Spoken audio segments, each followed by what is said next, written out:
1960ပြည့်လွန်နှစ်တည်းတုန်းကမုံဟင်ကားတပွဲကို15ဖျားဖဲပေးရတာတင်သိပါလားအဲ့ဒီခေတ်ကကျောင်းသားတယောက်ရဲ့မုံဖိုးဟာ15ဖျားဆိုရင်တော်တော်လေးဝါဝလင်လင်စားလို့ရခဲ့တဲ့ခေတ်ပါ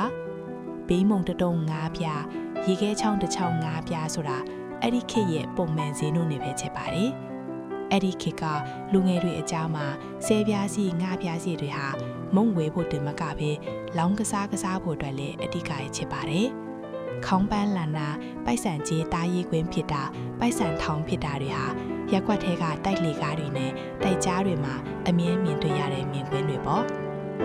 စာသင်ခန်းထဲမှာဆယ်ပြားစီဒါမှမဟုတ်တမဆေးတွေကိုဗလားစာရွက်အောက်မှာထားပြီးအပေါ်ကနေခဲတံနဲ့အပြားလိုက်ချစ်ချလိုက်ရင်ပိုက်ဆံရဲ့ပုံစံအတိုင်းစက္ကူပေါ်မှာပေါ်လာတတ်ပါတယ်ဒါဟာအဲ့ဒီခေတ်ကကျောင်းသားတိုင်းနေပါလို့ဖူးကြတဲ့ပျော်စရာဝါသနာတစ်ခုပါအရင်က